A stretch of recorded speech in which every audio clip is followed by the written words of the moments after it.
What's up, folks? Howdy, as they say. What's going on? Let's get everything set up, man. Let me make sure I'm focused in properly. It looks like I am, but let me just make sure that you guys can see me. There we are. All right, guys. Let's hear it. If you guys can give me the virtual okay, I'm going to wait a few moments, allow a few more of you guys to get up in here. But if you can give me the virtual thumbs up that I know everything is working, you guys can hear me, see me, and yada, yada, yada. But welcome. Welcome to the Steelers post-game show, the Terrible Towel post-game show. I am your host, SimFBallCritic, for you guys who are new, live from the virtual Heinz Field, sitting here in the Steel basement. And we're going to talk a little bit about what happened in this ball game here tonight. So again, if you guys can give me the virtual what's up, let me know we in here. And of course, we got trolls already in here. I don't understand it. Again, I don't understand that mentality. I just don't understand it. It kind of reminds me of the people who, every time I post a video in regards to Madden, they just want to come there to tell me how bad the game is. And I'm like, who cares? Like if you're not into something, why do you always attract yourself to it? But some people have that mentality, so we'll let the trolls have a good time in here. Mr. Ian K. Clark, whatever, man. Nobody really cares. Why don't you go watch a Bills situation? But anyway, let's get into it, guys. Let's see how everybody's hanging in there. Let's read the first few. Not read the comments, but you know how we always do, man. We always say hello to the early viewers. Vista Light, my man, my brother Tony in the building. Also Donovan Hubbard, Aaron Morris, Sasquatch. Hello, Miss Lanisha. How you doing this evening? Jordan Mid, Relfax. Who else we got? John Alexander, The Bounty Beats. All right. I don't think I've seen your name before, man. So if you're a new viewer, I appreciate you coming through. Who else we got up in here? Jesse George, Ken Saranaka, Informed 80. Who else we got? Astro X Drip, Build His Life in the building. Rick Steele. Let's read a few more that we haven't seen. Needrews. And we'll read a couple more, and then we'll dive right into it. Stillmatic. Like that name right there. And who else we got? Anybody else that I missed? Anybody else? Yes, Mr. ABS. What's happening? What happening? So, guys, as you guys can tell, we're going to talk about the lack of the Steelers getting it done tonight. I see we already have a few calls in queue, so I'm going to try to be as brief as I can. Again, it's late as well, guys, so I really don't want this show to go an hour. We'll try. If it gets that long, great. But again, it's already 11:40 p.m. Eastern time. Of course, tomorrow's Monday. Got to get myself ready for the work week. But let's see what we got. And speaking of the phone queue, if you guys can confirm for me, I have 219 and I have 609. If you guys can confirm somewhere in the chat, and hopefully I don't miss it, but confirm that you can hear me in the phone queue, not just the stream. Make sure you confirm that you can hear me in the phone queue, so at least that way we know that the phone is working properly. All right, so where shall we begin? Hello, Miss Debbie. I see Miss Debbie's in the building as well, and also Odessa. Hello, Miss Odessa. If I missed you, we want to say hello to you as well. We always got to take time to give the ladies a proper greeting. All right, guys, so, hey, starting from the top. We always talk about the offensive first drive, and we talk about the defensive first drive, and depending on which way we started, whether it was offensive defense, that will determine who I talk about first. But a couple side notes to point out, man. I definitely want to point out, again, no Joe Hayden, no Spillane, no Williams for tonight's game. It looks like UG3 and Williamson were really the main two inside linebackers. Allen was coming in from time to time as well, especially in dime. And I don't think those guys, I don't think they played as bad as some people would think. I also, just looking here in the chat, I see people saying that, the loss of Dupree hurt us bad. But, Highsmith had a game, man. He might not have got a sack, but Highsmith didn't play bad at all. And that's one thing I kind of want to talk about as well, guys, as we get into this. I want to say this first because I'm sure I'm going to get back into it when I start going over what happened and what didn't happen. You have to really watch the game. I say that respectively, very respectfully. I say that not everybody watches the game and breaks down what's really happening. A lot of fans, and again, this is not me blaming anybody. I'm just telling you how it is. A lot of general fans just watch the game. They're like highlight watchers.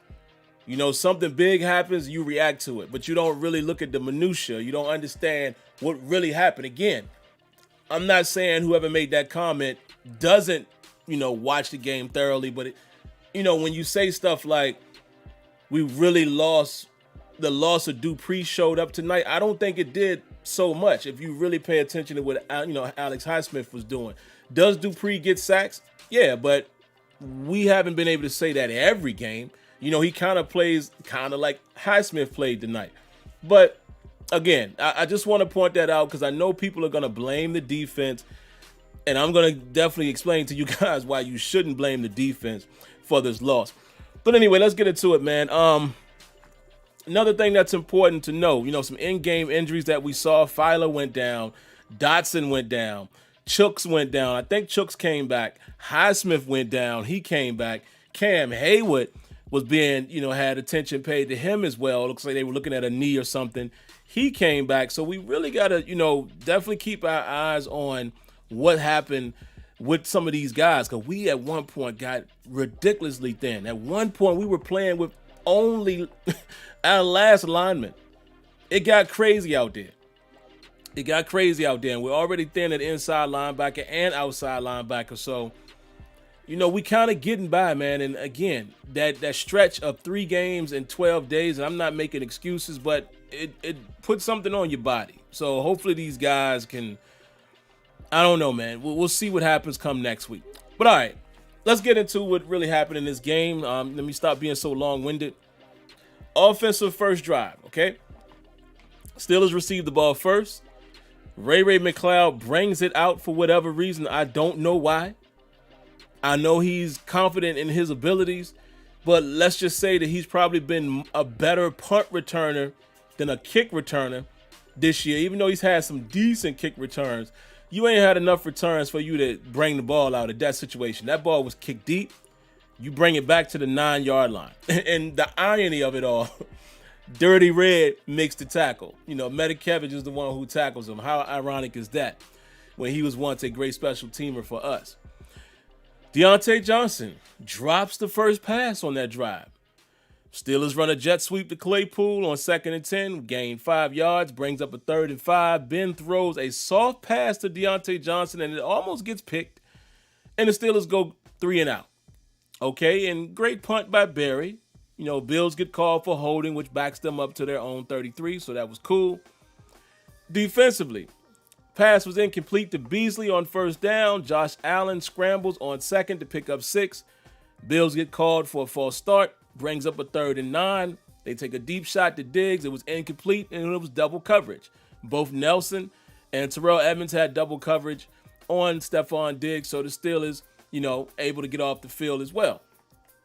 So let's go to the key moments. And I kind of, chronologized this a little bit, by possession. And I may miss one or two. I don't think I did, but you guys can let me know if I'm right or wrong. But starting with the second possession offensively, Steelers find a, nice quick play to Deontay Johnson, a quick screen for the 1st down. Deontay Johnson drops the pass again on 3rd and 7, and the drive ends. Okay, we picked up a 1st down on that drive, but then we got into a 3rd and 7 situation. Deontay Johnson drops the ball yet again. So y'all already know. Deontay Johnson, I need you to come into the office, sir. Come on.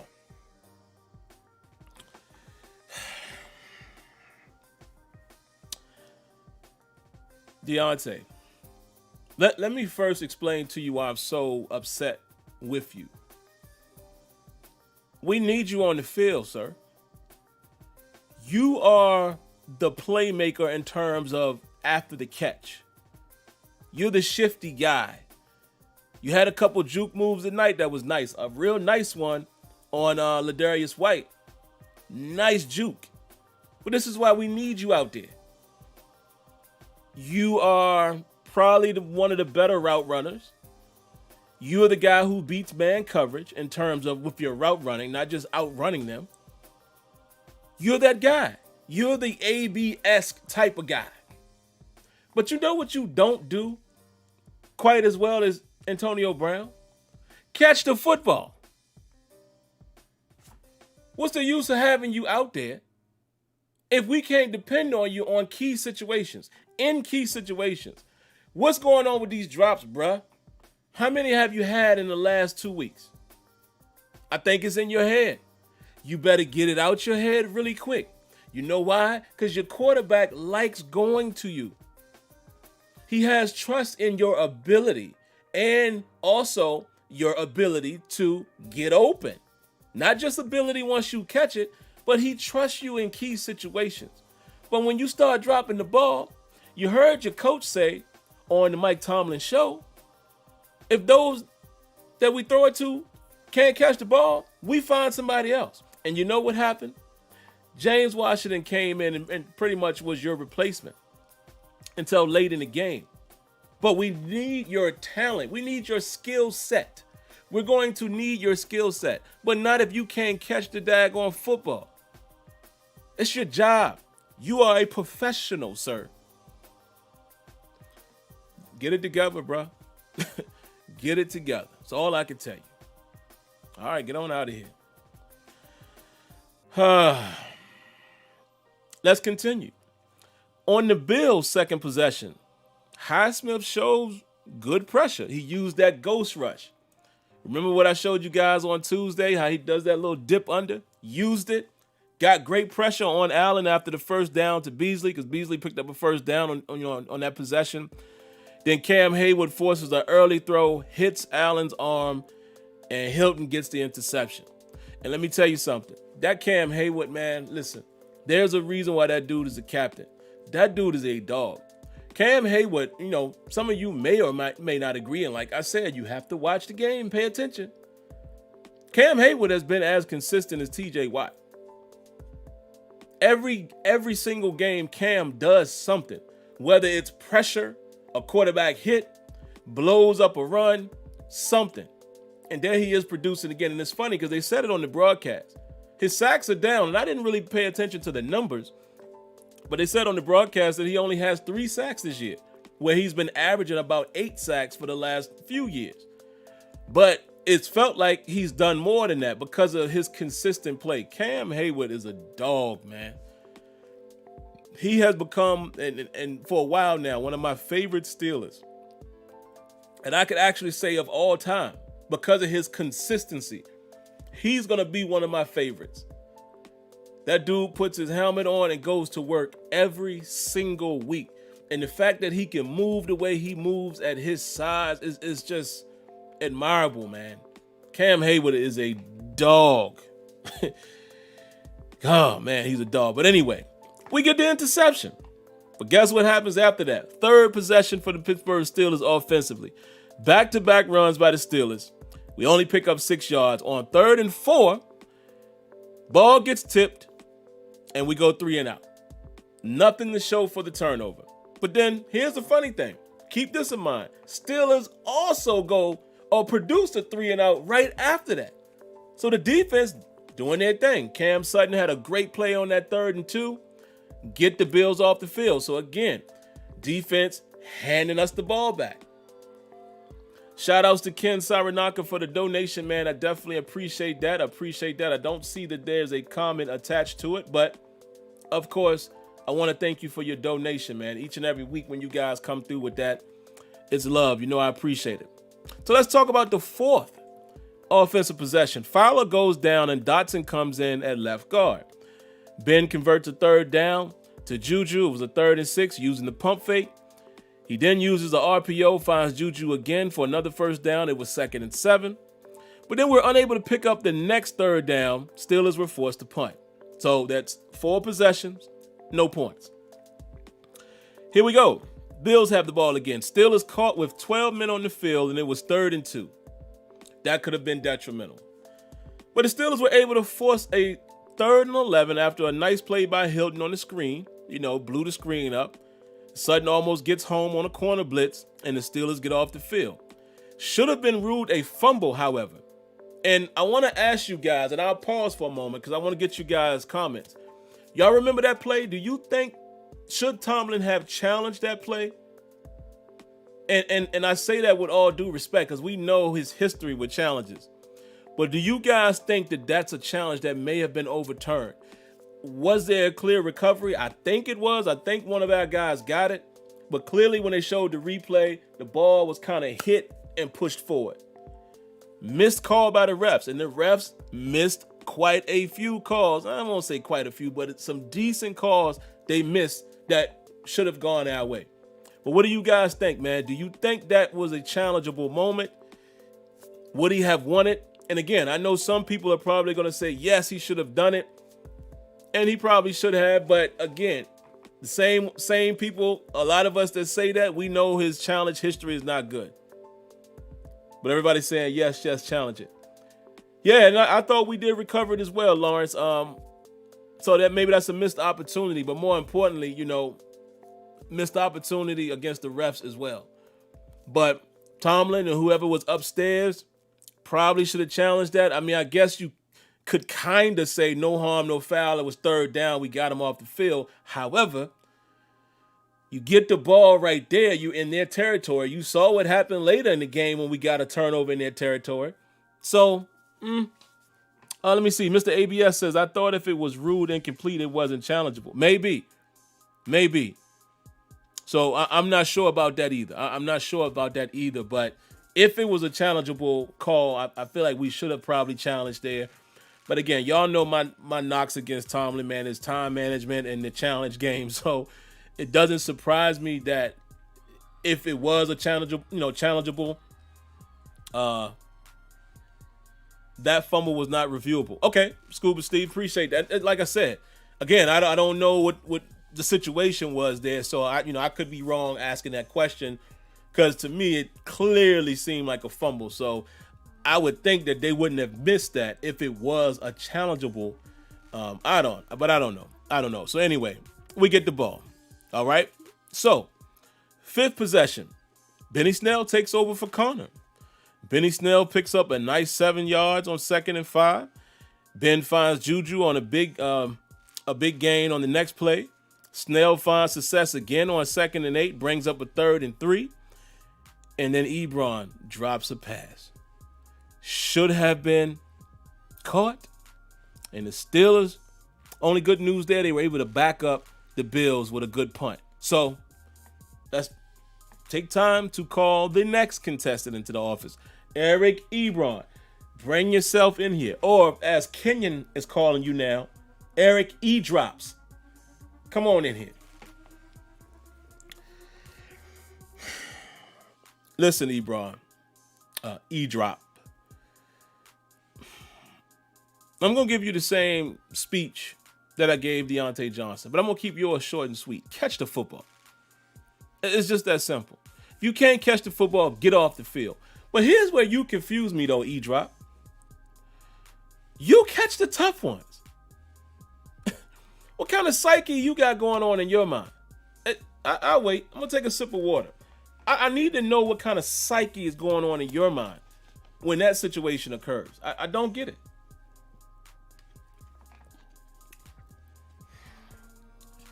I don't get it. You catch the tough ones. What? You and Deontay Johnson dropping these, these are chain movers. You cannot afford to drop those. Come on, man. You know what? You know what you're looking like, Ebron, right now? A one and done. Thank you, but no thank you. Now, I will say thank you because you've done a couple things. And you've offered something that we had been missing. A tight end that could kind of get downfield and run some routes. But the drops, yeah, that's going to get you dropped off. So it looks like we'll be looking for another tight end, I'm assuming, come the offseason because you're already going to probably be a cap casualty anyway. Get out of here, man. Let's continue. So, Steelers were able to force a 3rd and 3 on the next Bills possession, Bills being backed up, and Davis converts with tight coverage by Nelson. It was a really tight coverage there, man, but Davis able to make a nice grab. Davis had some decent catches in that game, man, one for a touchdown as well. But then Cam Sutton comes up with a pick after the deflection off of Knox's hands, and I don't think they counted it as a pick.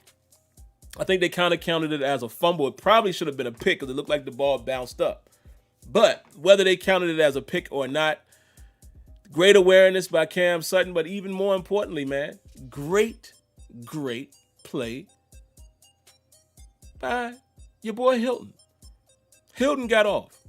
And I'm going to talk about those 3 guys in a moment. When we get to the end of the first half, I'm going to talk about those guys in a moment. But great play there, man. Steelers get the ball right back. On the 6th drive, Connor comes back. Connor picks up good yards, but fumbles. Fumbles the ball. James Conner.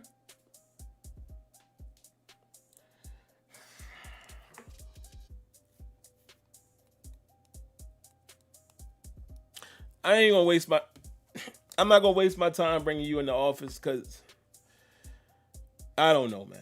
I just don't know. I don't know. Why am I so worried about Connor? Connor probably not going to be there anyway. But we need you to hold the football. Don't even come in here. You can hear me from here. Hold on to the football. Because had it not been for the other guy that we're going to keep in favor of you, we would have lost the ball there. But Juju, again, the all-utility. One of my favorite players on the team right now. Yes, for you Juju haters. I love Juju. Juju is a tough kid. He does everything for us. Even, how many times have we seen him save the day with that? His head is in the game. Not only that, he blocks. He gets the tough yards, puts his head down on a big boy in Tremaine Edmonds and runs through him. Even though Edmonds still gets him to the ground, but that's the mentality. How could you not want that on your team? I don't understand the Juju haters. I get where you're coming from. If you were expecting him to be the number 1 after Antonio Brown and then he didn't become that, whatever. But what that kid brings to the table, if you're not pounding the table for Juju, we ain't never going to see eye to eye. At 24 years old, you get that type of guy and he is the veteran receiver, you better find a way to keep him on your team. And like I said, for you guys who oppose him for whatever reason, whatever. Because Steelers fans should appreciate him. You know why? Because that's how Hines Ward was. But whatever. Anyway, Connor, like I said, that's the guy we're going to replace. We're going to keep over you. I think it's already a done deal. All right, let's keep it moving, man. My boy Alu forces a fumble on Josh Allen. And it brings up a 2nd and 18. I wish we could have got the ball back right there. But again, Alu, another dude who quietly produces every game. He does something, whether it's a deflection, batted ball. He does something. These dudes in the trenches be playing, man. Brings up a 2nd and 18. Steven Nelson almost gives up a big catch, but Davis was out of bounds. Remember when Josh Allen threw that, joint down the left sideline and it was a deep pass, but Davis was out of bounds. And, like Collinsworth said, he's probably got to learn how to run through the defender. He probably gets a PI right there. But anyway, he didn't. Steelers forced a scramble on Josh Allen on 3rd and 18 to get him off the field, 3 and out. You keep hearing me say that. 3 and out, 3 and out, 3 and out. 3 and out. Steelers defense produces these 3 and outs. 7th offensive possession. Steelers go 3 and out after being held to just 1 yard on back-to-back runs. 1 yard. 1. It was 3rd and 9. 3 and out.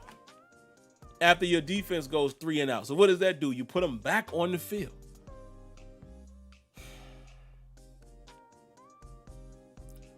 I tell you, man. I tell you.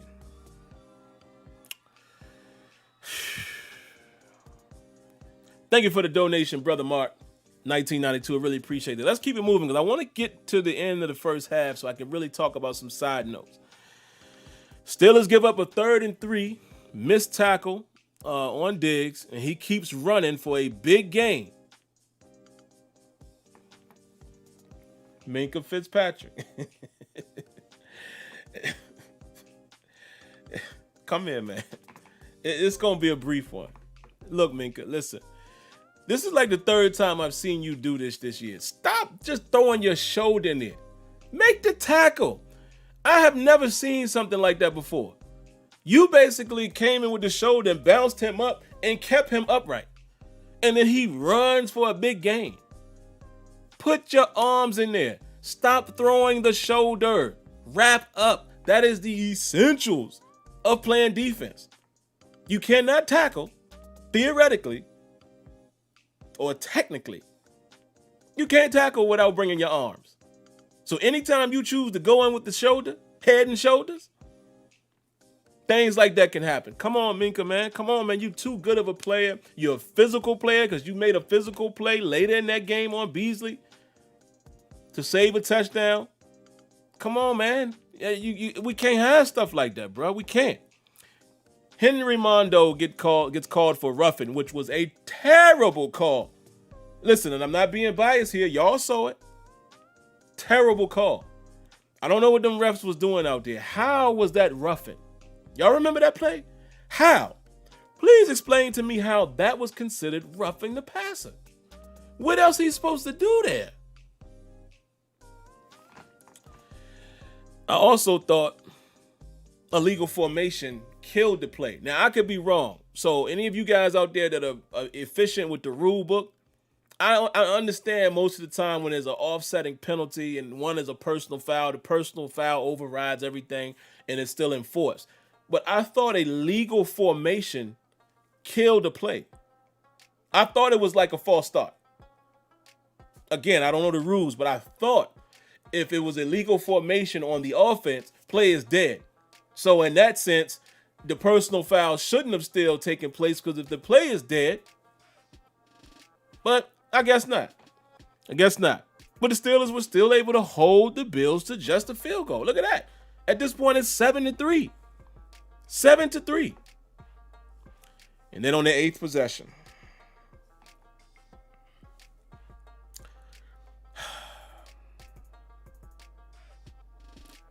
Big Ben Roethlisberger. And you guys notice that I have him and Randy Fichtner in my thumbnail. Oh, there's a reason. Big Ben Roethlisberger throws a pick six, and the Bills take the lead with 52 seconds left in the half. Throws a lollipop out there, but not even just a lollipop. Defense reads his eyes. Teams have adapted to the quick game. My man Johnson jumps in front of it, takes it the other way. They missed the extra point, but it's now a 9-7 game. Randy Fichtner, Ben Roethlisberger, I need you both in this office.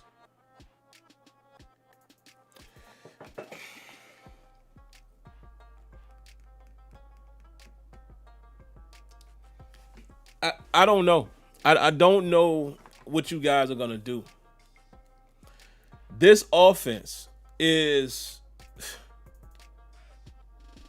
It's a shame, man. It is a real shame.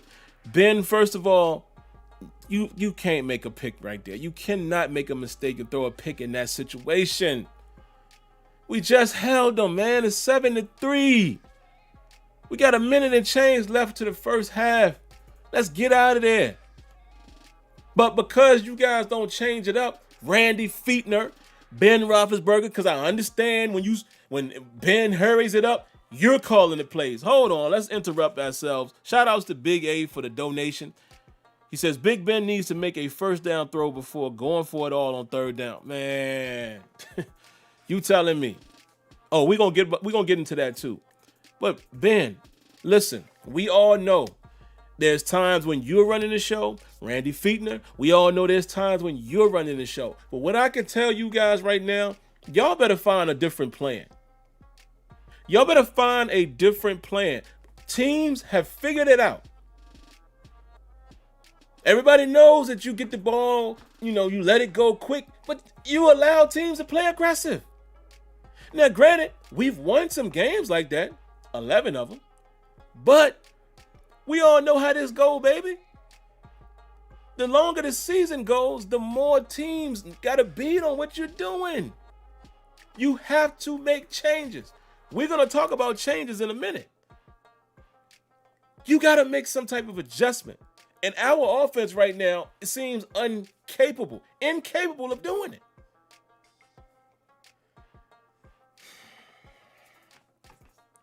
So let's talk about this, because that ended the half essentially. I know a lot of you guys, maybe not you guys, but let's just say you guys, and I don't know who's watching. A lot of people are going to get on the defense about this. Oh, the defense gave up 26 points and blah, blah, blah, blah, blah. And the Bills got it going in the second half. Did y'all pay attention to that first half? I don't know if my father-in-law is watching this. Father-in-law Leonard, I hope you are. And this is not directed at you, but again, this is what I be saying when I say people don't really watch the game. Because he sent me a text in the second half and he says they're exposing our secondary. Well, here's my counterpoint to that. Obviously, Diggs got it going. They found the matchup, right? Diggs was lighting it up. But also, we're still down some players. We're down Joe Hayden for whatever that's worth. Even though I think Cam Sutton did a good job for the most part.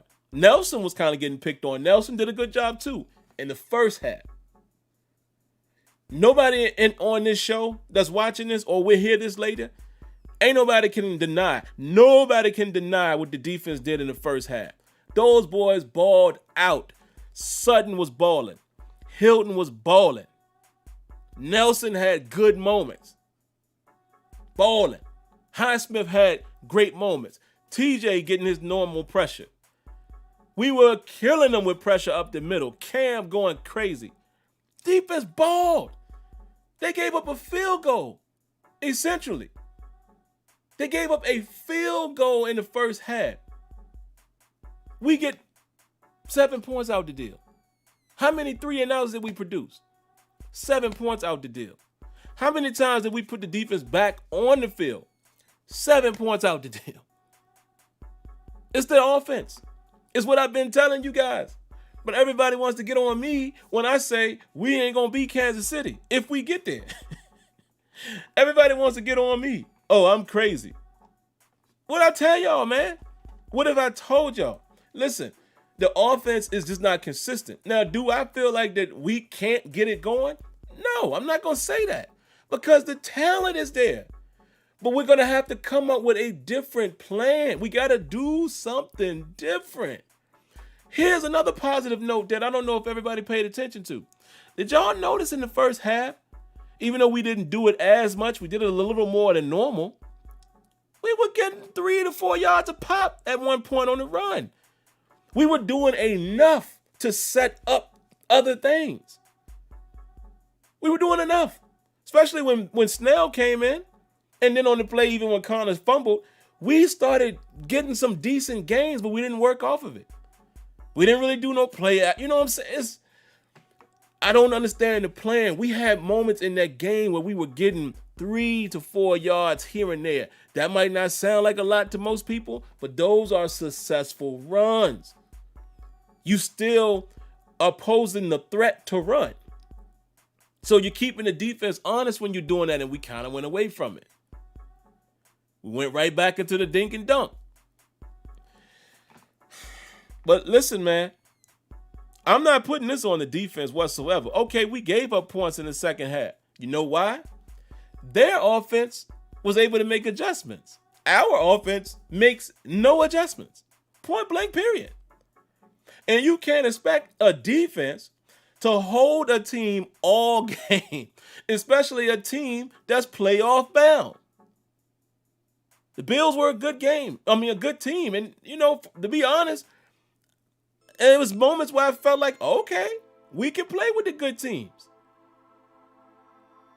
No offense, man. And listen, you can't keep putting putty on a hole, like plug a hole in a dam with putty. Eventually, it's going to break. It can't hold. You're going to have to get something else to go on top of that. You're going to have to throw some offense on top of that defense and extend the lead a little something. Let me get through this, man. It ain't no whole lot to say, man. I'm going to pick some key moments here, and then I'll talk about, my takeaways. I'll get you calls in. Guys, y'all going to have to keep it really, really quick for me with the calls. I see there's a bunch. I'm serious. We got like 10, 11 calls in the queue. I need y'all to be at like 60 seconds. All right? But anyway, let's get back to my little piece, man, and we'll get out of here. There's a lot of things I noted in the second half, but what's really important, man? Let's see. They came out and went right down the field and scored. Right down the field and scored out of the second half. Nelson got turned around, fell down. How many times did we see Nelson fall tonight? Come on, Nelson. You got to do better than that, man. You got to do better than Nelson. I don't even have... No, coming off is really quick. I'm going to try to be quick with this, guys. Steven Nelson, let me just explain one thing to you. You played very well for us last year. You played decent for us this year. But let me tell you something. You're getting paid like our number one cornerback. I don't know which one of you guys are considered the one. You or Hayden, but you're getting paid like the number one cornerback. You need to play a little better than that. I respect the fact that Stephon Diggs is a bad boy. Everybody can get beat. But when you just keep getting beat repeatedly, like you a kick drum, nah, that's unacceptable.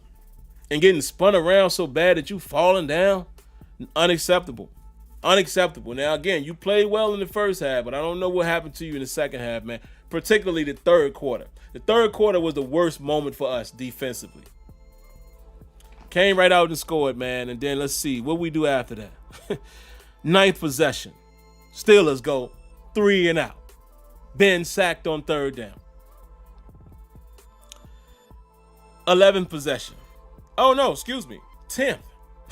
Kevin Dotson goes down, but on the 10th possession, Steelers go 3 out. 3 and out. Again. I put again in caps. Again. 3 and out. Back-to-back 3 and outs offensively.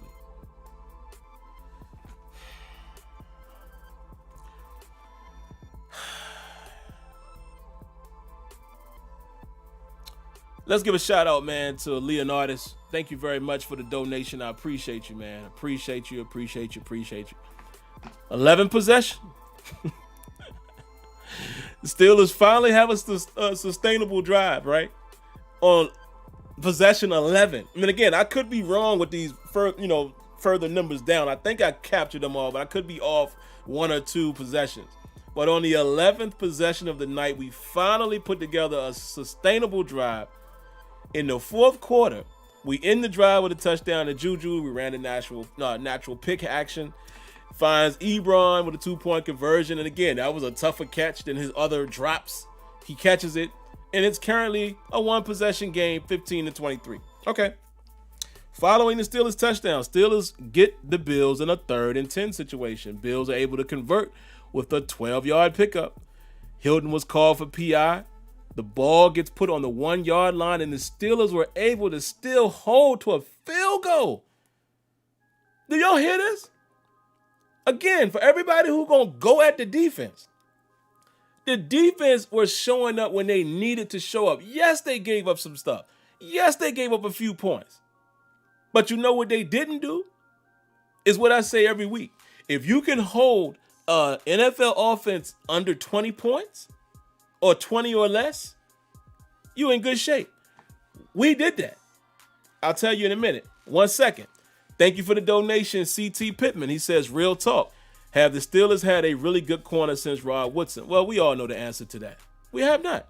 Ike Taylor was okay, but Ike, you know Ike's warts. But we really haven't. I think our better corners, we have them right now. Especially as a 3 to 4 piece, when you consider Nelson, Hayden, Hilton, and Sutton. They all right. They're not bad. Might not be great, but they okay. Sutton, I think, is going to be fine. You're looking at your next starting outside corner. I'm just letting y'all know that. Sutton, we probably going to find a way to keep him, and there you have it. We're probably going to lose Hilton. Hate to put the bad news out there, but y'all should know that. Now, here's the funny thing. Again, Steelers, they get the ball on the 1 yard line and we were able to force a field goal. For you guys that said Alex Highsmith won't doing much, or, we missed Bud Dupree, he was one of the main reasons why we forced a field goal on that possession. How he blew up the run. 12th possession. Ben Roethlisberger airmails it to Samuels. Goes right back to him. Same exact look on the second down. Picks up 6. Brings up a 3rd and 4. And Ben takes a deep shot to Washington and throws a pick. Have mercy. And to me, it looked like it could have possibly been called interference. Looks like the guy pushed off a little bit on Washington. But at the end of the day, the ball was underthrown. Washington was ahead. And listen, it's going to happen. Sometimes you miss, sometimes you hit. Allen had a deep shot late in that game as well that he missed when we went all-out blitz. It happens. But there you have it. And that's pretty much how the game wrapped up. Steelers give up another 3rd and 11 late in the 4th, and the Steelers give up another first down to Moss on the ground, and that was pretty much the ball game. And then Josh Allen, of course, ends the game essentially on the bootleg, and he slides, and we run the timeout. But that's it. I want to let you guys know that the defense did not lose this game, man. Y'all may not agree with that, but come on, man. It's right there. It's right there in front of you if you really know what you're watching. Takeaways. Biggest turning point of the game, clearly the pick 6. Everything snowballed from there. That pick 6 did something. I don't know what.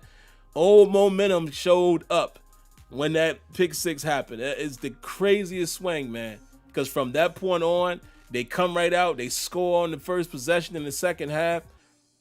Snowball effect. But again, we still held in there. We still hung in there. The defense was still able to keep us within a 1-possession game for a long time. Defense didn't lose this game. And again, remember what I said. When I was talking about holding the offense and opposing offense to 20 or less, take the pick 6 off the board. What's the final score? See what I'm saying? Defense did their job, man. They did their job. Period. Defense had a killer first half. I already talked about that. Do you guys realize Josh Allen only had 76 yards in the first half? We were getting good pressure. Another takeaway, Steelers did nothing on offense in the first quarter. Nothing at all. The good thing is the Bills didn't either. Drops in the first half killed us big time. Short passing game was killing us because the Bills were defending it very well. I said Highsmith represented himself well tonight. And I also highlighted here Cam Sutton, Hilton, and Nelson played very, very well in the first half. And they had some moments in the second half, but obviously when the team scores points, you don't really see how well or unwell they did. But those guys played well, man. That tandem of 3 right there, they played a good game. They were lights out in the first half. Steelers picking up 3 to 4 yards early in the run game. I mentioned that. Defense played strong. I already mentioned that. And then the last thing I have here is Jordan Berry was punting the ball very well, man. But the problem is we had 6 punts in the first half. That ain't good no matter how you slice that thing. 6? CT Pittman, thank you for the donation. Another donation. He says, question, do we still win the division? I'm going to answer that question before I end the call. I'm going to answer that question before we end the show. So let's get to the phone calls, man. I know I took a little long there, but guys, I got to ask y'all in advance. Don't make me have to hang up. We have 1, 2, 3, 4, 5, 6, 7, 8, 9, 10 calls in queue. It is already, where we at on the show? 40 some odd minutes already in. It's 12:21 a.m. I have to work in the morning. Let's keep it quick, please. 60 seconds or less. And I'm going to really reserve my responses. Let's get it in. I might not get all of y'all, but let's try. Area 219, what you got for us? Yeah, what's up, man? Quick, Steelers deserve this type of loss. Not just a loss, this type of loss. This pretty much shows the all-around ineptitude of the offense. When you don't have the running game, that equates out the play action. When you don't have that, now you have to go to what you know. And when that doesn't work. And now you have to rely on Ben and the coordinator. And then when that doesn't work, we get left with this, 15 points. And at some point, when do we need to start putting the blame back on Tomlin for not taking over, if he has any control anyway? But that'll be all. You have a good night. Yeah, appreciate the call, man. And I can't disagree with your points. The only thing I'm going to push back on is I don't know if we going to get at Tomlin for this one.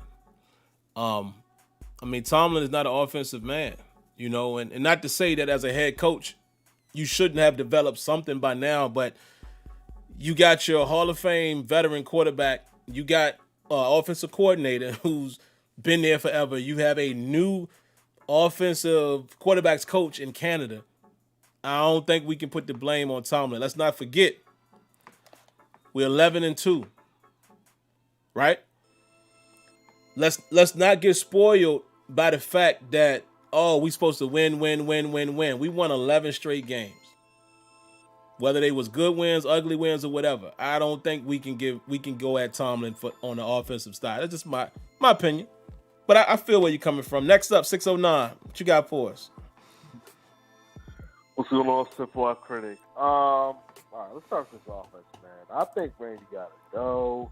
These vanilla play calling, these vanilla, matchups and everything, especially Effie, it's so predictable. Like, the commentators were saying, live on in the game, like when Ben was going, Effie said, like, the corners were looking because they know they're adapted to, like, okay, he knows they're going to get out very quickly and stuff like that. And we saw on that interception before the halftime and stuff like that. And like you said earlier, like, that was the momentum changer of the game and stuff. The defense did what they had to do. I just don't get it. And like on that interception, that last interception play, why wasn't Claypool in the game? Like, what happened to Claypool and stuff? And the last thing I want to say is that run game.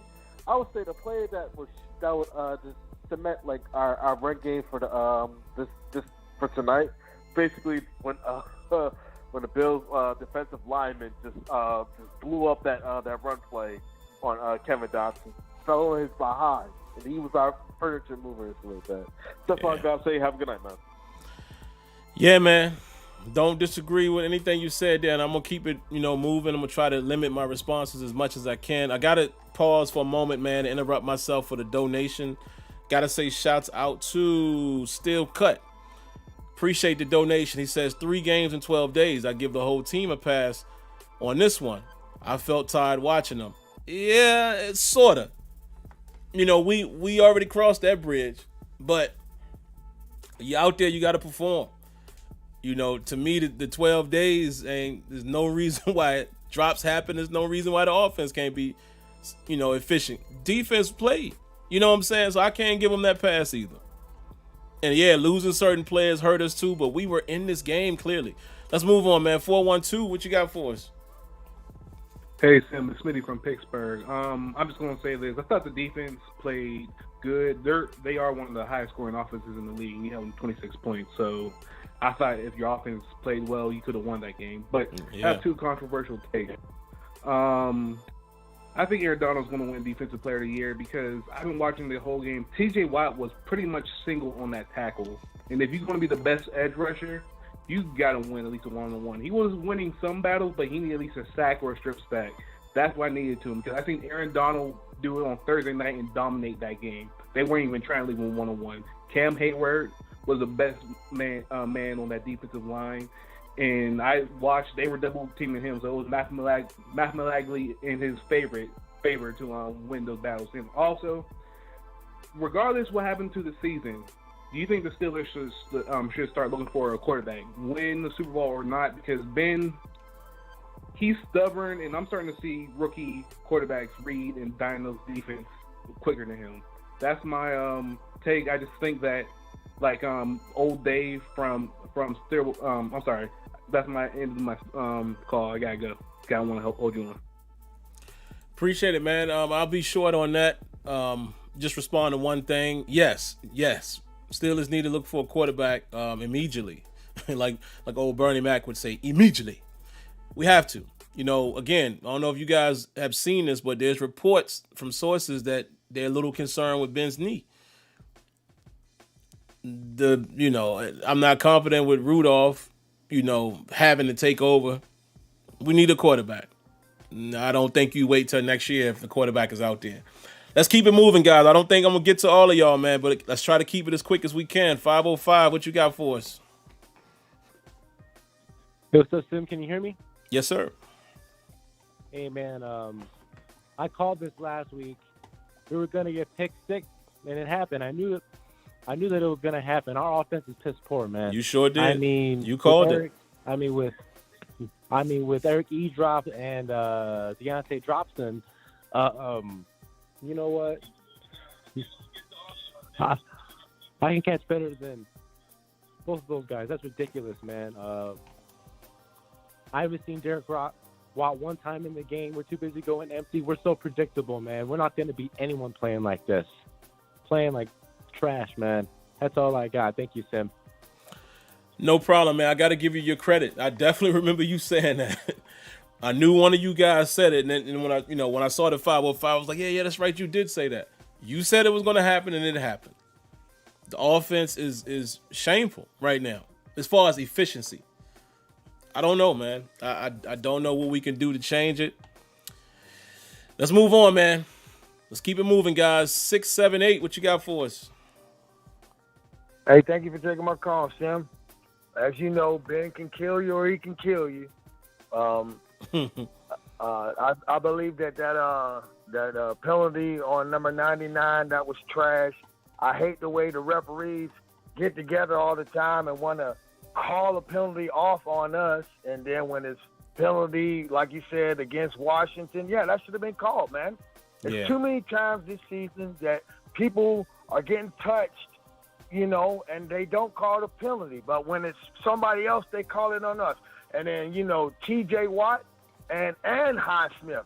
And, just holding, period. There's too much holding going on. But that Brady rule, please get rid of that. Oh, my gosh. Thank you for taking my call, but they got to get rid of that Brady rule. Oh, geez. Man, appreciate the call, and you are absolutely right, man. It is, yeah. Ain't much more I need to add to it. Like I said, guys, if we can keep it short, I'm going to keep it short, too. Real quick, I want you guys, well, let me read it.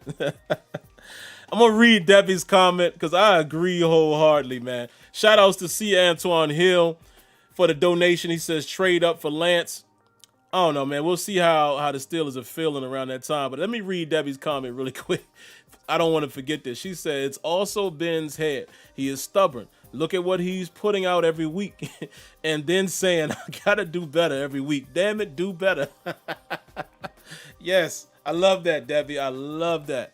Yeah, man. I'm going to get into it to wrap up the show.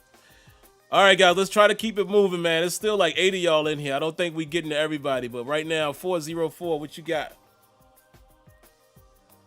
Yeah, what's up, Sam, man? I was just thinking, man, earlier in the year, our offense looked a little more downfield, like a lot of long passes to Claypool and Deontay, and it seems like now with this quick pass running game offense that we're running right now, it seems like the receivers are really pressed for time to catch the ball and then try to find the muddy lanes to get running yards.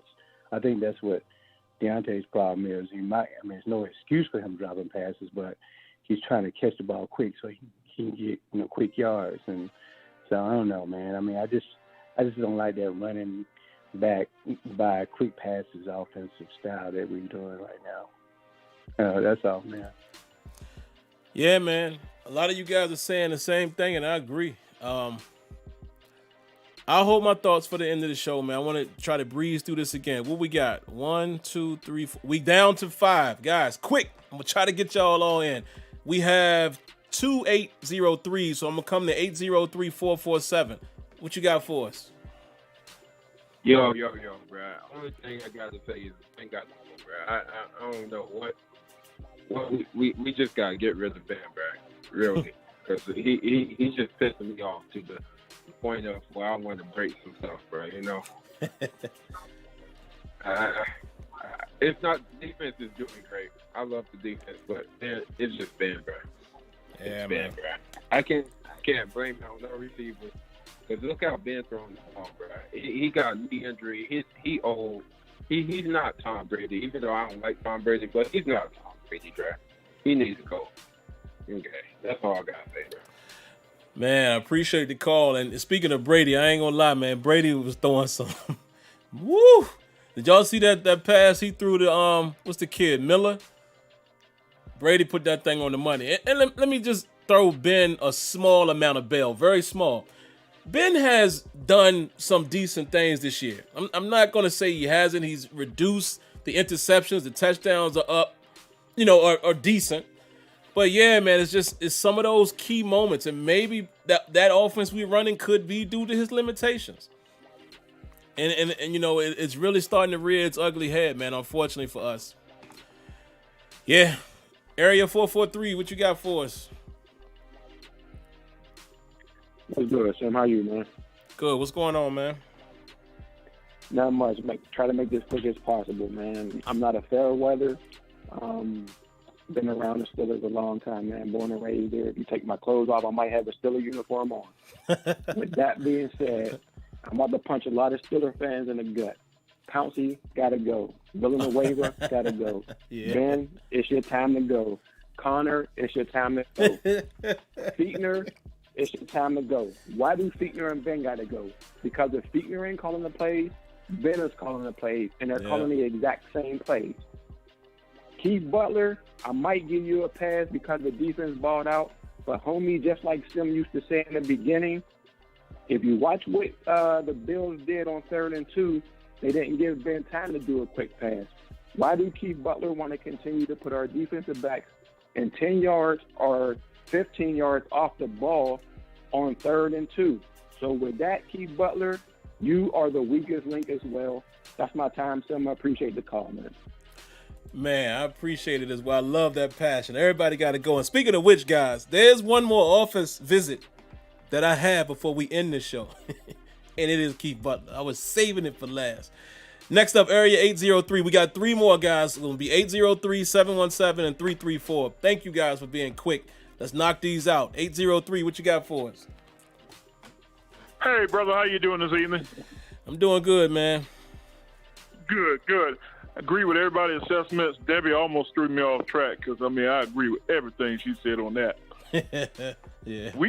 Jordan Berry cannot punt the ball 8 times a game. Like you say, 6 times and a half. We have to recognize Big Ben Roethlisberger's arm is not looking good as the season is winding down. As the season's winding down, his arm looks kind of weak. Maybe that's the reason why we're looking so vanilla. Positives, let's give the defense credit. Yeah. 70 sacks, NFL record. 70 sacks with at least 1 sack in a game. Offensive line has a specific skill set of pass blocking, but have no heart as far as run blocking. I've been beating offensive line up all year. Cannot run block worth a darn. Sean Surratt, you need to get the guys on the sled. We're going to get old school. Get the guys on the sled. Let's get some run blocking. Let's get Matt Canada with Josh Dobbs with some RPO. Let's have a good night, everybody. Ooh, threw a wrench in there. I like that. Now, I will be honest in saying I don't know how effective it would be, but I just like the idea, of us going away from the statue. And again, man, I'm not taking away what Ben has been for us, but Ben has been. Ben might be a has been. I don't know. He's probably our best chance to win right now, though, if we're being honest. And he's not the worst quarterback. It's just it's a little tough for us to deal with right now because, like the touchdown to Washington. So I'm not going to sit here and act like Ben hasn't done anything, but the time is definitely ticking. We're seeing that. 717, what you got for us? Yo, Sim, pleasure to be on the phone with you, my man. I know you wanted to do this quick, so I'm going to just say, I'm sorry, Steelers Nation, but I got to come out, probably be the first one that y'all going to hear say this, but I think it's time for us to go ahead and put a cap on Ben's career right now. I feel like we have a lot of stuff that we can build on offensively. I'm not putting all of our losses on him. I'm not putting all of our mistakes on him at all. I know a lot of it really has nothing to do with him. It's more on the receivers and the coaching. But honestly, I feel like for us as a team, just looking at the way the season played out, starting off so hot, and now where everybody else is kind of getting rolling, our train is starting to slow down a little bit, and then we're starting to realize that a lot of the bolts and nuts on this mug might not take us all the way to where we're trying to go. Yeah. I just feel like it's about that time. If we could have used this season to kick back and maybe be in that. Sorry, I'm at work right now, so sorry about the noise. Oh, no, you good. Could, try to get into the tank bowl maybe this season if we didn't have Big Ben on the roster still, and actually be looking at the core of our team and things that we can build on to be looking for the Super Bowl. But right now, I just feel like we have too many mishaps with how good we should be playing, with still having been back and having Mike Tomlin being our head coach and having new coordinators. And I feel like this was our Super Bowl or bust season, and today's game and the loss against Washington just proves that this is not the team that's going to get it done. Unfortunately, I don't see Big Ben getting another ring with us just because of the way that the season played out. I don't see us having a better start to a season or a better season than what we are having right now, pretty much. And I just feel like this is the cap for it. It's sad to say, as a Steelers fan, I'm sorry to have to be the one that y'all have to hear say this, but I'm ready for a rebuild, honestly. I live in Cleveland, just to go ahead and come out front with it. So I have been jealous of other teams like Baltimore and the Browns, Cincinnati, teams who have just gotten new quarterbacks, and it can completely change the whole outlook of a team once you have that one guy in the center who can actually just be dynamic and that defenses can't predict because he can run, and you're not focusing your whole line on just solely trying to protect them. You're letting your linemen focus on actually getting pushes for the running back. And, you can get more into the screen game and all that other type of stuff, So that's just kind of what I'm looking forward to. If Big Ben does come back next season, I would not be disappointed. He is one of my favorite quarterbacks of all time. I'm a lifelong Steelers fan. But right now, I wouldn't be disappointed for the team to go into a redevelopment stage right now. That's all I want to say. Man, thank you for your call, man. I got to pick with you a little bit, just a little bit, because I think you might be a first-time caller. Keep it shorter. Y'all go on too long. And it's only because we want to get everybody in. Like, we did good tonight. But come on, man. Y'all got to keep it shorter, condense that thing so we can get all the calls in. Last call of the night, man. Area 3, but good comments. Good comments. I don't think you're off base there at all. It might be that time, man. It really might be that time. Last call of the night, Area 334. What you got for us? Yes, sir, brother. I'm glad that you allowed me to come on to your show. I know I haven't been watching your show, but I do try to watch it and keep up with it. Let's be honest, man. Stop bragging on this man Ben. I've been telling you years ago he's finished. The offensive line coach got to go. The offensive coordinator got to go because he's not creative. We got to move on, man. I'm not going to talk my head off, but I knew that this season was going to be special, but I knew if these coordinators that we have cannot get the job done, they got to go. So that's all I'm going to say. Ben got to go. Stop holding on to our old man and wishing for a bright and sunny start. Bring Duck in. He can get the job done. He got it done last year. Stop looking down on these young players. These are young players. They are very talented, and I just know for a fact that this man called Duck can get the job done, and that's it, Sam. Thank you. Man, thank you so much for your call. Let me take these headphones off. I'm going to respond to the last call, and then I'm going to go into some other things, and we'll be done. I think we are overreacting a little bit. We got to pump the brakes a little bit. That one right there really let me know that we overreacting. Duck Hodges.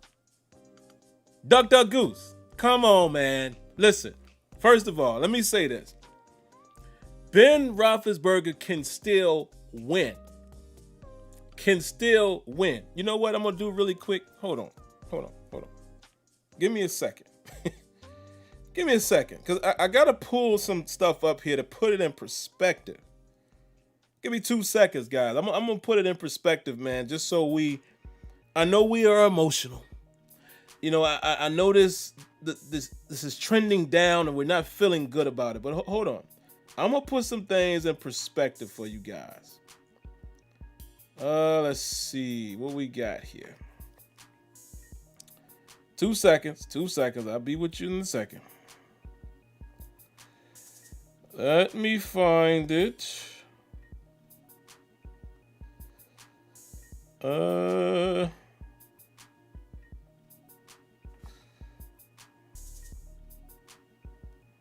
2 seconds. I'm almost there, guys. I promise. Okay.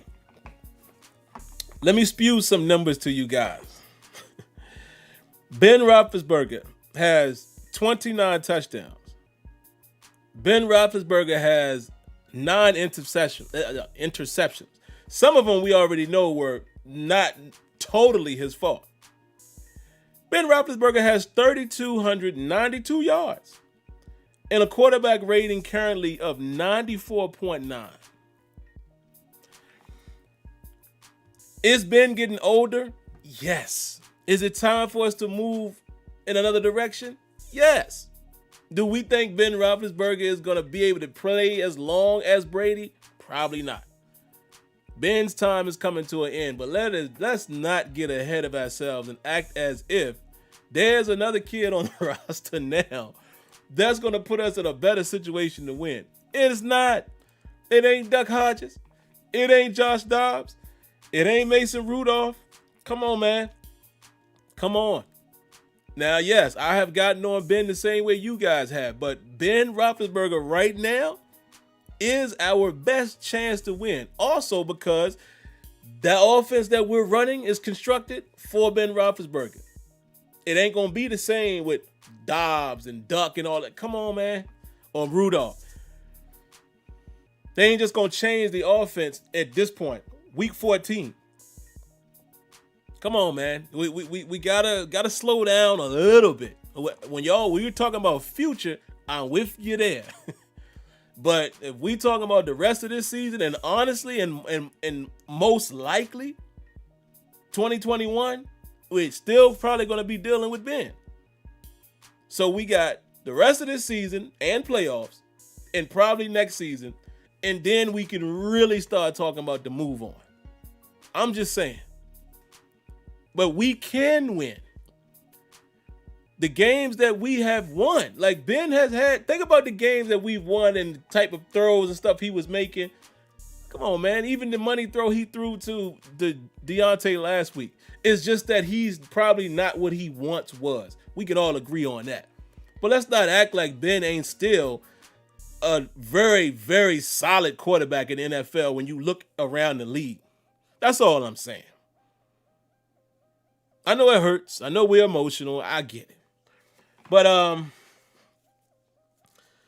couple things we got to talk about really quick. Keith Butler, I need you to come in the office, sir. I saved you for last because I think you've done very well. Come on in here and let me talk to you for a second. Here's a question I have for you. Played a heck of a first half. But can I ask you why you blitzed so much tonight? Why? Why did you blitz so much tonight?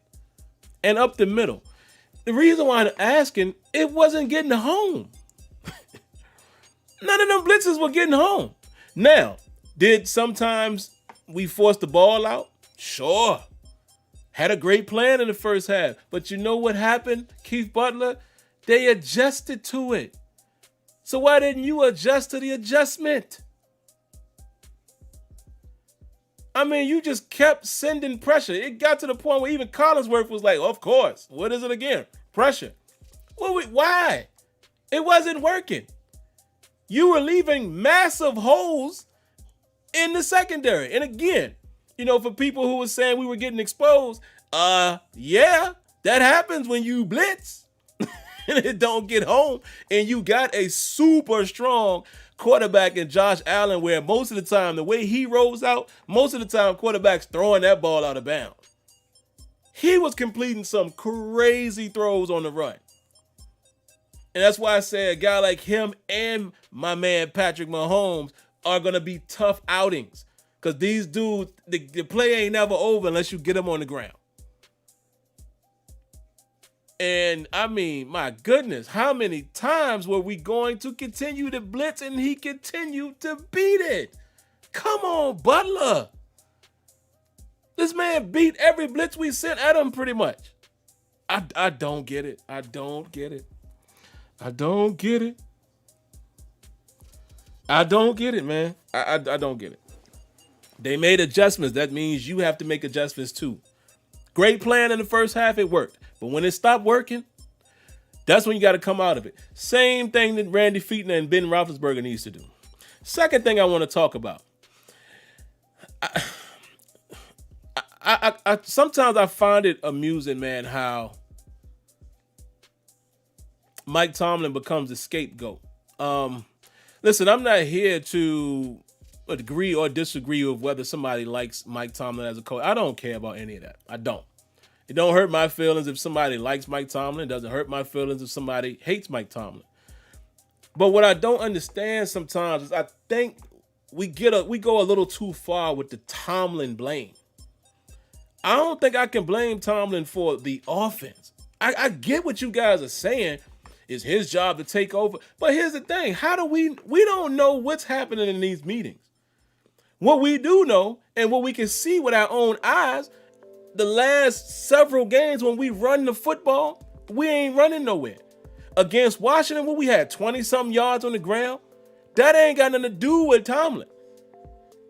The game before that, who was it? The Ravens or one of them games before that. Remember how many times I showed you guys that Connor was meeting linemen in the backfield? That ain't Tomlin. Now, if you want to say Tomlin has to get under the offensive coordinator's butt, get in Ben's butt, and make him run the football, sure. But if it ain't working, what can he do? Now, if you're talking about calling some more creative plays, that's what your OC is for. That's what your quarterback coach is for. I just don't understand how we can blame him for the offense. All this time we've been blaming him for the defense. The defense has now come to life. Now we want to blame Tomlin for how the offense is performing. I don't get it, man. That's just my personal opinion. It ain't got nothing to do with no affinity to Tomlin or whoever else. I don't get how the blame game swings from one way to the other. I don't understand that. Real quick, man. Shout outs to C. Antoine Hill. He says, Ben, thanks for the donation, by the way. He says, Ben is good. I'm just a little upset, laugh out loud. We just have to manage the clock better and run the ball more. Or what they should have done at the end of the first half is take the pressure off of Ben. Yeah, now we're talking. See, remember what I said? We started getting the run game halfway going. You know, when you're picking up 3 to 4 yards here and there, believe it or not, those are called successful runs. And I think we kind of went away from that. But like I said, when you in the throes of the game, that ain't but so many moments of the game that you can tell, you can take over, if you will. We were winning up until the pick six. We were controlling the clock, still going 3 and out, but we were doing enough where defensively was keeping us in the game. So it kind of was like, maybe we'll make some adjustments in the second half. Then we give up the pick six. We give up the touchdown, and now we in a passing situation. See how fast that changed? Like I said, I just don't get the blame. I don't know. And again, I understand the Pittsburgh Steelers' expectation, even from the fans. We want chips. I get it. But the reality is we might not get a Super Bowl for a very long time, man. And, I can't always judge a coach on whether or not he wins the Super Bowl every year. Because that don't happen. I need a coach that's going to get us in position to win. Get us to the dance. Get us to the tournament. And then how we perform is how we perform. Then I can rate that coach on how he coached or didn't coach in that particular game. But I think we've been very spoiled as fans. Like, dog, we've been a talked about team pretty much that man's whole career. We're spoiled. Because all I do know is this. There's gonna come a time when there's no Mike Tomlin. I want to see the same energy for that next coach when he's not getting it done Super Bowl wise. I want to see the same energy. I think the man is a good coach.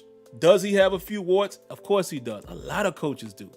That's why there's only one coach that wins the Super Bowl. It's a whole lot of coaches out here that don't go to the playoffs most of their career or have winning seasons. I'm just saying, man, I feel like we gotta get away from blaming Tomlin for everything just because we're not winning Super Bowls. I want one too. But I think what's more important is what my man said on the call. Maybe Ben also is the reason why we are not winning a Super Bowl and things of that nature. You know, maybe he's not our Super Bowl quarterback anymore. I don't know. I just feel like I needed to say that. Like, we got to stop the flip-flop. I respect you, all of you guys, when you stick to your gut. And whether you right or wrong, you say, well, that's just how I felt. I don't understand the flip-flop, man, because nobody was saying this when we were undefeated.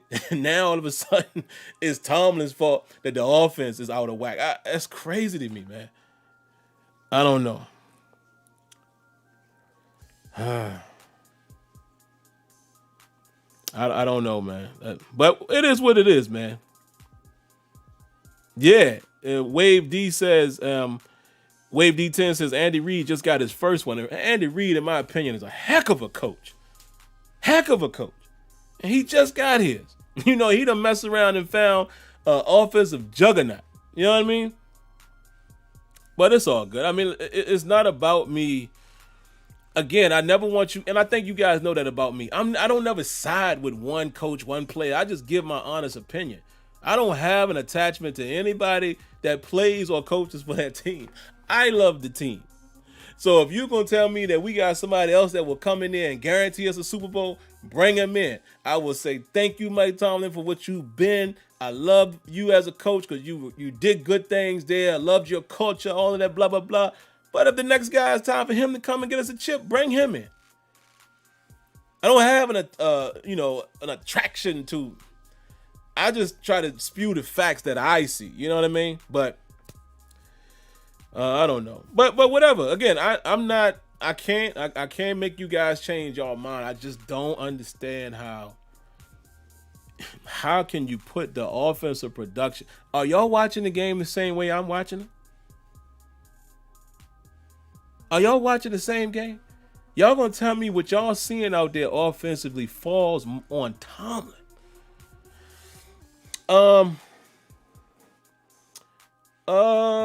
Shadow Slayer. Yeah, this is an actual picture from a game I went to. Let me get this right. This is a 2013 game. I took this picture after we lost to the Saints in November. Y'all remember that season? Yeah. This is an actual picture I took myself after the game was over. Okay, let's get to the comments, man. I don't really have much more to say, I don't think. We already way over time, but let's see. What y'all got, man? What y'all got? Give me a few. We'll stay here a few minutes.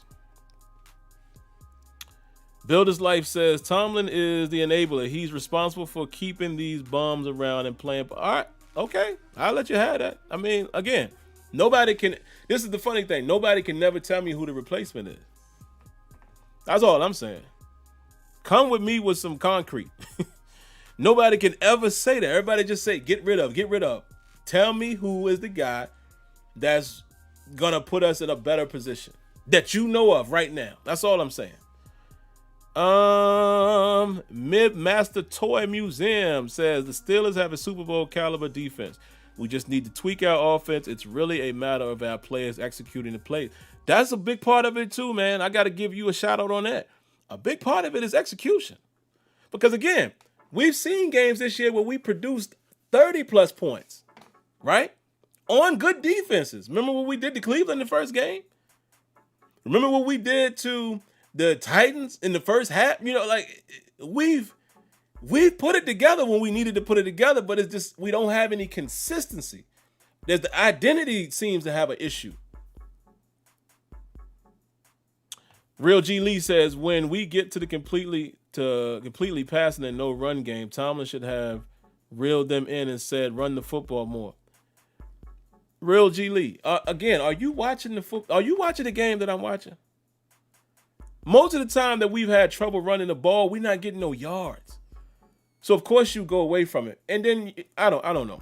We are always gonna have a difference of opinion. I'm just saying. Sometimes the game circumstance dictates what you do. You feel what I'm saying? But whatever. Everybody's welcome to disagree. Nightwolf says Ben and Tomlin don't play wide receiver or offensive line. Yeah. Rajan said Tomlin is the number 2 coach in the league. Okay. Claude Bishop says Ben's arm is dead. Okay. Yeah, it doesn't look quite what it used to be, especially on the deep ball.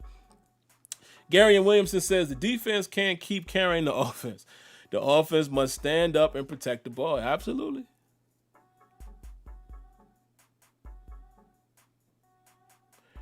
Nay says when the boss hires and keeps idiots, it's his fault. Okay. All right. Like I said, I don't get into the semantics. It just always baffles me, man, when everybody is an idiot when the team wins. Like, again, I think everybody's expectation is the Super Bowl, which rightfully so, but the team just set a record in consecutive wins, but now everybody on the staff are idiots. I don't know.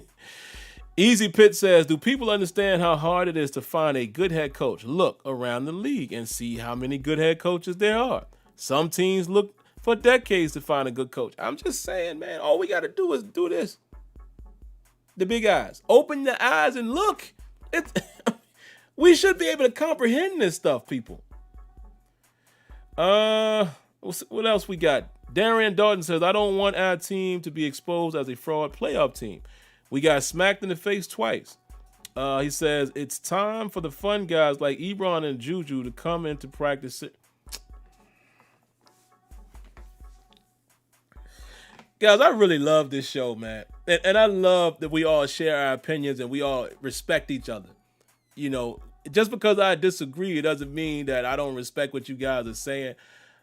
I just feel like some of the stuff is hilarious. You said, okay, Ebron ain't producing, but we getting on Juju now?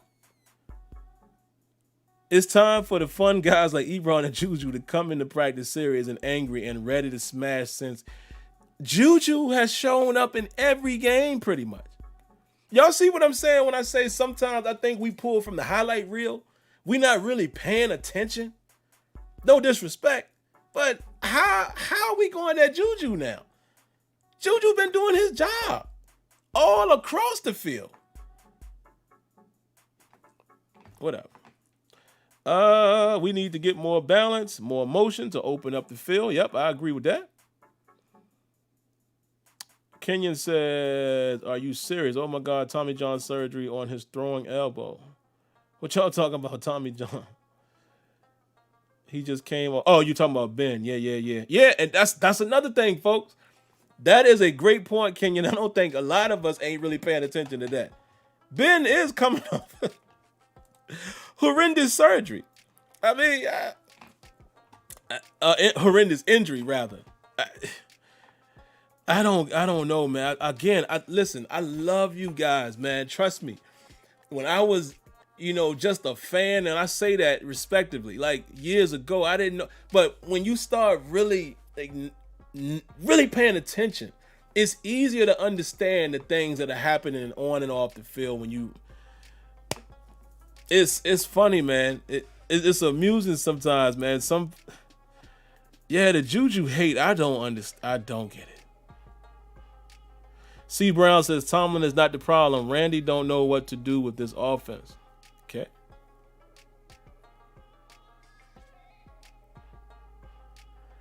Nays says, you know what, Nays?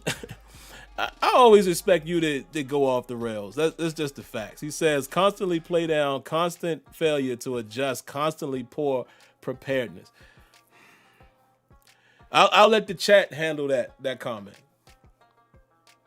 I'll tell you. Mr. ABS says, I wonder how much of this up-tempo, quick strike offense is to cover up the ineptitude of weak O-line. To me, we are not winning that battle like Steelers of the past. No push or block, no run game. Mr. ABS, we on the same page. Again, we keep saying run the ball more. Y'all haven't heard me say run it more. I have said run it effectively. That's been our problem these last several weeks. We haven't effectively run. Not about ratio. Like my man Mr. Abs just said. How many times, again, in the last several weeks have y'all seen the defensive line already in the backfield? So you can say run more all you want. That ain't, just keep doing it. I mean, we don't have Barry Sanders back there for you guys understanding that reference. We don't have Barry Sanders where he'll go for 2 yards, -1 yards, -3, 6 yards, -5 yards, 80 yards. We don't have that type of situation. You can't just keep feeding. No, we're losing the line of scrimmage. That's a big problem. We're losing the line of scrimmage. But all right, one more, man. Black Power says, Sim, appreciate you taking the call. Love the conversation. Please help the Lost Steelers fans change the narrative and support the team regardless of the outcome. Yeah, man, and it ain't even about guys, so much being lost. Listen, we're all just fans. We all got our own opinions.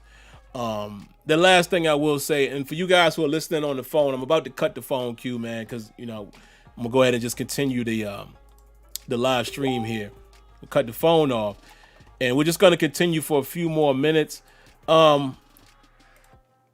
are the facts that we all need to realize. I said this for weeks now, and some of you guys have been giving me crap about it. I've been said Kansas City is the team to beat. Not that I don't think that the Steelers could possibly play with them and our defense could possibly come to life. That defense showed me something tonight, particularly in the first half.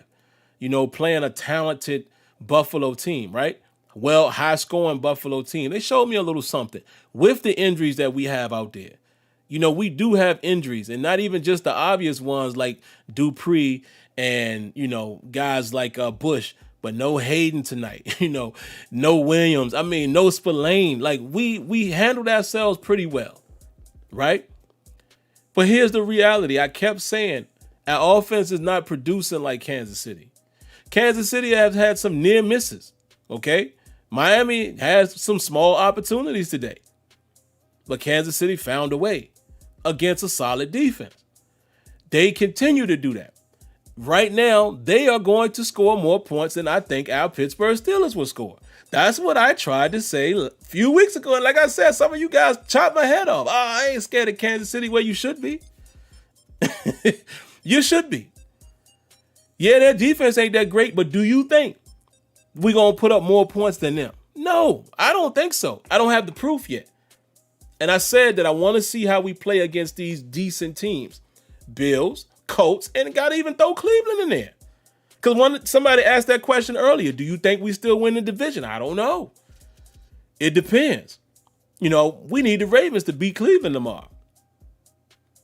That evens the odds a little. But the door's open now. Myles Garrett was correct when he said that. And as well as far as us potentially winning the number 1 seed, Kansas City's schedule is super easy. Since we want to go back to the easy schedule thing. Their remaining schedule is super easy. They have a better chance than we do. But the fact of the matter is, it really doesn't matter anymore unless you're the number 1 seed. We already clinched the playoff berth. Now we really just need to look at how we play these teams. Win or lose. Would you like to have a better record? Sure. But honestly, it don't mean nothing anymore, in my opinion, because we're not winning the number 1 seed. I don't see that happening. I don't see that it being a chance, and that we're going to beat Kansas City to the number 1 seed after tonight's loss. It ain't going to happen. I just don't see it. I think Kansas City's schedule is so much more favorable that they're likely to win it. So at this point, I'm not even worrying about that. We are already in the playoffs. All I'm worrying about is watching how we perform against the rest of these teams. I ain't too much worrying about Cincinnati because, whatever. But how do we perform tonight? How do we perform against the Colts? How do we perform against Cleveland? That's going to tell me all I need to know as far as playoff chances. Great thing is we've already clinched the spot due to Miami's loss. And that's where I'm at with it. Can this team make a run? Possibly. We just got to get it together. We have to execute. We have to find more consistent offense. We're going to have to make changes in the offense because there's two teams now that have pretty much defended us the same way. We're going to have to do that. We're going to have to find a more unique way to run the football if the way we're running it currently doesn't work. And we need to get some route combinations going. The quick passing game, I understand we're trying to protect Ben and all that, keep him upright.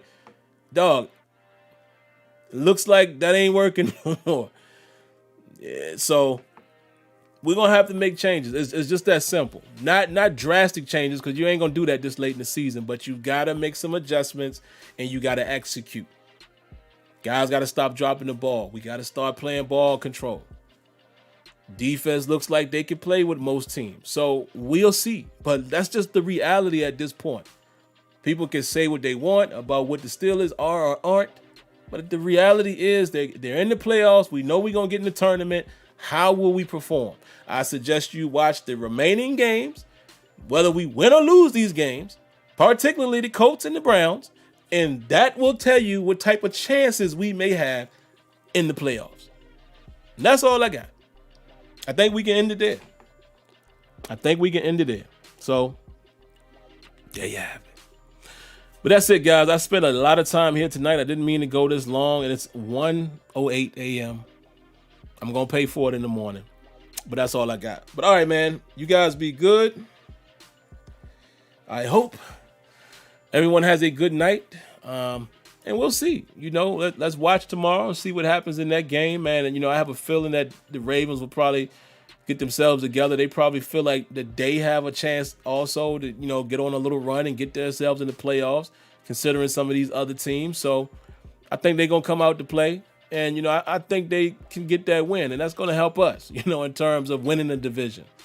So let's see how that goes. We'll be back on Tuesday. Of course, we'll break down some film. We'll look ahead to the Bengals. And that's it. All right. So I hope everybody has a great night. Listen, be a Steelers fan, man. Stop being so, whatever's going to happen is going to happen, guys. I mean, like I said, the beauty of it is we don't even have to worry about no more, are we going to make the playoffs? We're in. So now let's just try to enjoy what we can and see how these guys are going to shape up. There you go. All right, man. Y'all have a good night. Everybody stay well, stay safe, stay blessed. And thank you for tuning in to Terrible Towel Tuesday. But really quick, post-game show. But real quick, make sure y'all do that. Subscribe, hit the notification, hit that like button. Please do that. Share the wealth. Help me out in that area. All right. See you guys on Tuesday.